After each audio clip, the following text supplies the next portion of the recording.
Extrait du chapitre Le langage des bêtes. Dans un hameau perdu au fond de la campagne, au rond-point de petits chemins creux tout d'ornières et de boue, un brave paysan vivotait tranquille du revenu de ses quelques lopins de terre qu'il cultivait lui-même.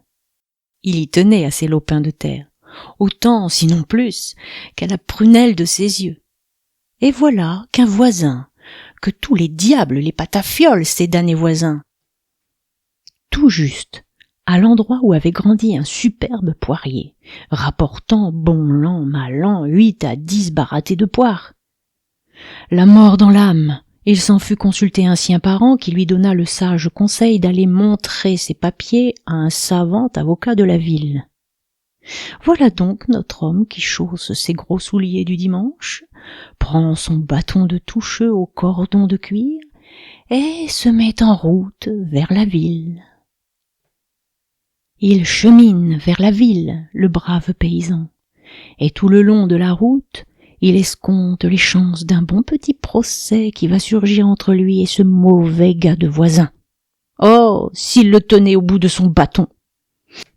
Mais le cerveau du bonhomme travaille tant et si bien qu'arrivé au milieu du trajet, il s'aperçoit, non sans anxiété, qu'il ne se souvient plus du nom de l'endroit où ses intérêts l'appellent.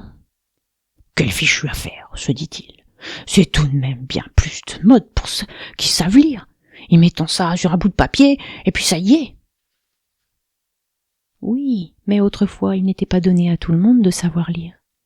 Passe encore si notre voyageur avait songé à faire écrire le nom de la ville sur un morceau de papier.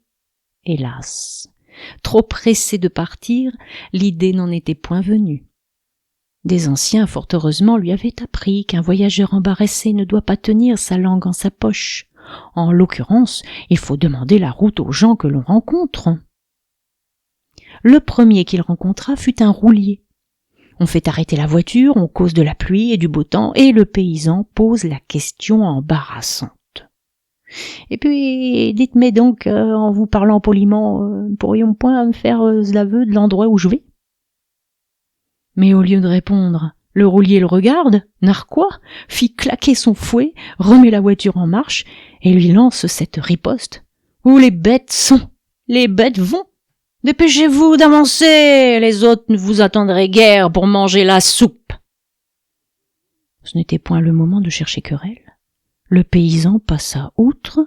À quelque distance de là, il avisa sur le pas de sa porte un vieux en train de manger un morceau de lard sur son pain.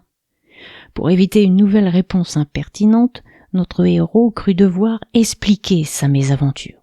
« C'est-y point à Paris que vous allez ?» reprend le vieux. « Bah, faites non, c'est point comme ça que ça se dit. »« Bah, c'est peut-être bas à Falaise, mais vous n'êtes pas dans le droit chemin, à moins que ce soit à Danfron. »« Hélas, non, dit le voyageur, je connais soit bien Danfron, j'y ai cormené un génisson à l'affaire Saint-Michel. »« En ce cas, mon pauvre homme, ajoute le vieux, je vois bien que nous ne pourrions vous renseigner. » Enfin, la suite des péripéties de l'aventure amène le paysan auprès d'une rivière. Sur le bord, des laveuses en ligne battent le linge et Jacquat se ferme. Bien sûr, pense le bonhomme, celles-là vont pouvoir me renseigner. Il les aborde donc en leur posant la même et embarrassante question, mais au lieu de répondre, les professionnels du battoir lui rient au nez, le plaisantent aussi agréablement qu'une laveuse peut le faire, et même décochent leur sarcasme quand, sur ces entrefaites, un canard s'ébrouant dans l'eau jette son cri. « Can, can, can, can !» Alors, vous pensez si la joie rayonne sur le visage du paysan? « Mais c'est bien ça que je cherchais !» s'écrie-t-il. Oh, « Ma bonne petite bête, t'es corps plus fine que tous autres !» Et en reconnaissance, il jette au canard un bel écu d'argent. La pièce tomba au fond de l'eau, nous dit l'histoire. Le canard n'en fut pas plus riche, c'est vrai. Mais voilà pourquoi les canards ont pris l'habitude de plonger la tête dans l'eau, étant toujours à la découverte du bel écu d'argent.